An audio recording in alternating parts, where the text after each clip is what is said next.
Good day, YouTube, and welcome to another episode of the Albino Rhino Beer Review. Today, we'll be reviewing Moosehead. I have it in the outer self cans, limited edition ones. It's a 355 milliliter sleek can here. I bought this 2-4 in the US.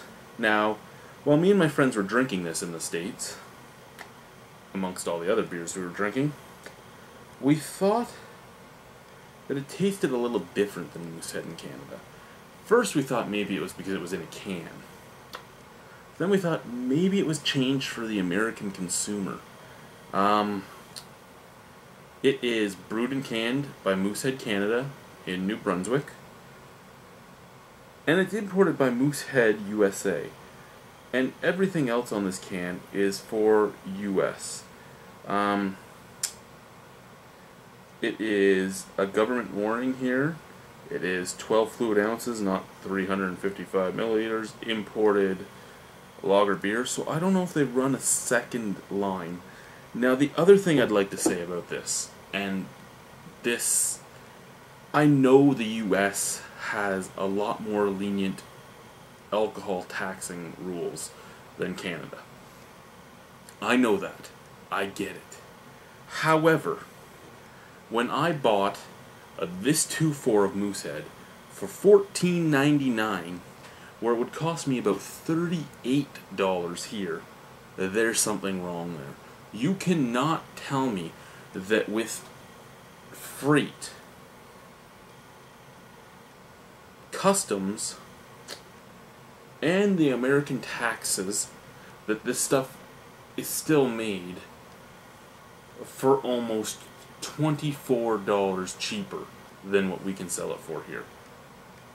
I could accept if Moosehead was a $28 2-4 here, but $38 2-4 when I can get a 2-4 of it for $15 in the States is just wrong. That's just highway robbery. Anyway, let's review the beer.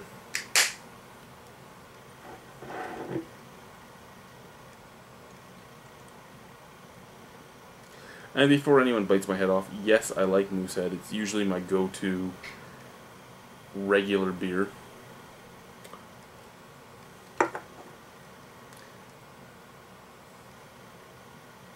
Strawy gold color, a finger of head. It's in the Moosehead dimpled mug for the Moosehead pint. See, it doesn't even really smell like regular Moosehead. Now, I know regular Moosehead is in the green bottle, so it kind of gets that skunky, hoppy smell, and I understand that too, but this kind of smells like, it's probably because it's out of a can, because it does have a tinny hint to it, but it almost smells like budget beer, to tell you the truth. And again, I really like my Moosehead, so I'm sad about that, but it does have the slight Moosehead sense to it. You can get the maltiness, you can get the hoppiness. The hops aren't as bitter as they are coming out of the green bottle, but the tinniness comes out on it.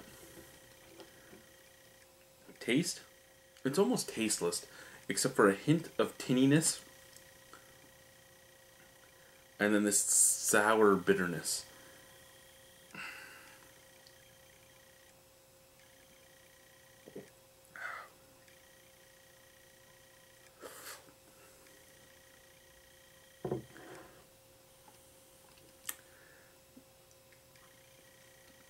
It actually kind of is reminiscent of Pabst Blue Ribbon or something along those lines at this very moment out of this can.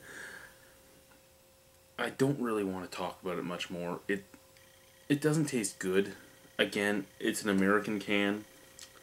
I don't know if they've changed anything. I don't know if this is what Moosehead normally tastes like out of the can. I've never drank it from a can. I've either had it on draft or out of a bottle.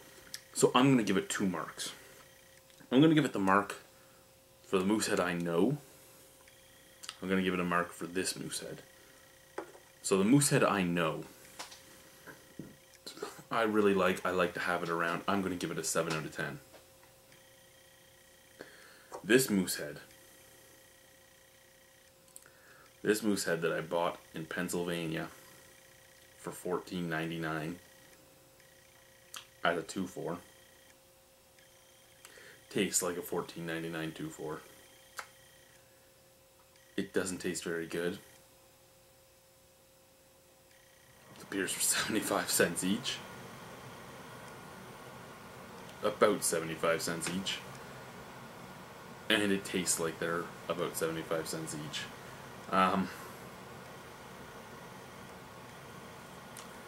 I would give a Moosehead canned from the US like a 3 out of 10. I really don't like it like this, but normally I'd give Moosehead a 7 out of 10. I do enjoy it. It's one of the few macros that I like to keep around. Basically it, Export, Old Vienna, and Alexander Keith's are the macros I like to keep in the fridge.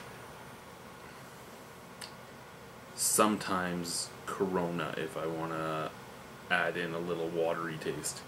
But this kind of disgusts me. Thank you for watching the Albino Rhino beer review. Good beer drinking to all of you. Have yourselves a wonderful night. Bye.